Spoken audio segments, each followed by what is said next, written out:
Welcome back, guys. My name is Patrick. This is the Fanatic Rundown. The Edmonton Oilers improved to 5-0 under Jay Woodcroft.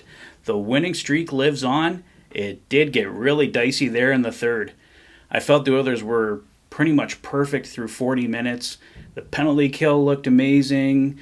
They were shutting the Jets down. They would only get the odd chance. And when the Jets did get that odd chance, Koskinen was holding strong. Really thought there was a good chance that Koski was going to pick up a shutout today, but ultimately it was not to be. The Oilers got a little too lackadaisical in the third. They would go on a 4-minute power play, and it was almost kind of a momentum killer for them. They didn't get much going on the power play. The Jets had 2 breakaways, and on the second breakaway, they beat Koskinen 5-hole. It's 3-1, and as Jack Michaels likes to say, game on. The Jets kept coming. Kyle Connor scores on the power play for the Jets to make it 3-2.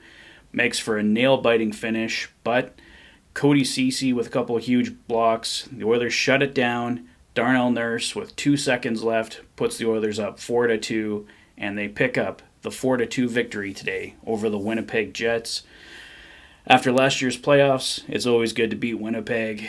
Kind of like the game the other night. I loved beating the Anaheim Ducks 7-3.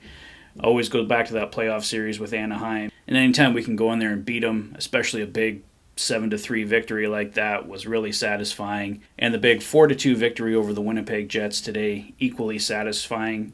Connor McDavid was flying again today, picks up a goal and 2 assists. He's today's player of the game. Fantastic performance by McDavid. And for 40 minutes, I felt the whole team looked great. Really, it was that last 20 minutes where, once again, the Oilers did not have that killer instinct.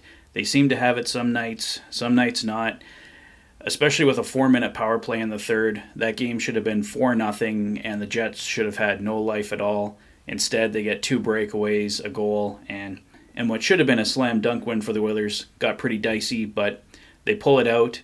Zach Hyman got the Oilers started today on the power play. A beautiful tip off a Barrie shot from the point, put the Oilers up 1-0. Kyler Yamamoto on a rush, buries his own rebound, puts the Oilers up 2-0.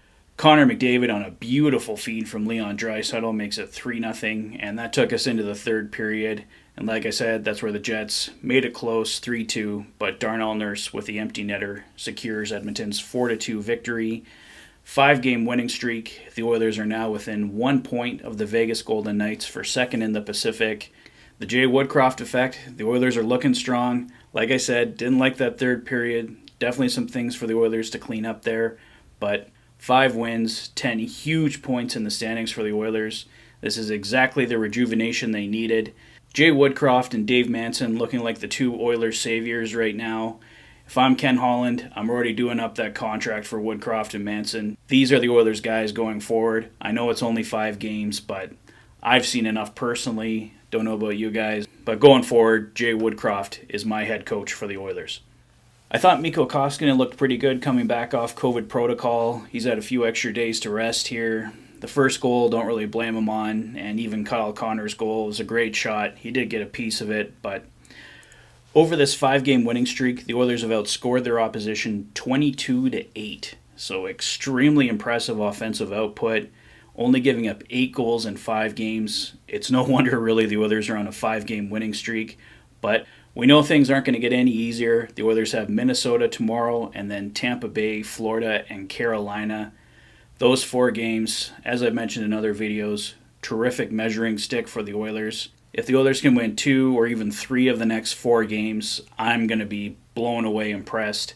These are teams that absolutely schooled the Oilers earlier in the year. They've had trouble with Carolina for years. So like I said, if the Oilers can come away with 2, possibly even 3 victories out of those 4 games, I'm going to be extremely impressed. And we're going to see those results in the standings. The Oilers could take over second place, inch even closer to catching Calgary. So very crucial time for the Oilers right now. And let's just hope they can keep this going. For tonight's play of the game, going to give that to Leon Draisaitl for that beautiful pass he gave to Connor McDavid for the third goal of the game that put the Oilers up 3-0. Beautiful backhand pass. Past 2 Jets defenders, right onto McDavid's stick and over the shoulder of Hellebuck. So fantastic goal by Connor McDavid. Fantastic pass by Leon Draisaitl. And that's today's play of the game. But yeah, guys, overall, it wasn't a Picasso, but the Oilers found a way to get the job done. Want to see them work on that killer instinct. The power play could still use some work. It did get a goal for them tonight, but definitely towards the latter part of the game, the power play really struggled, gave up 2 breakaways, like I said, and a goal that got the Jets back in the game. So, exact opposite of what the power play is supposed to do for you. On the penalty kill, thought the Oilers looked really strong. They did give up that goal to Kyle Connor late, but overall I've been really happy with the penalty kill. So really proud of the boys and just hope they can keep it going. Let me know what you guys thought of the game in the comment section below. If this is your first visit to the channel and you like what you see, please consider liking and subscribing for all the latest Oilers content. You've been watching the Oilers Fanatic. Thanks for being a fan. Have a great day, guys, and I will see you tomorrow for the Fanatic Rundown following the Oilers and Minnesota Wild. Enjoy the rest of your weekend, guys. Take care.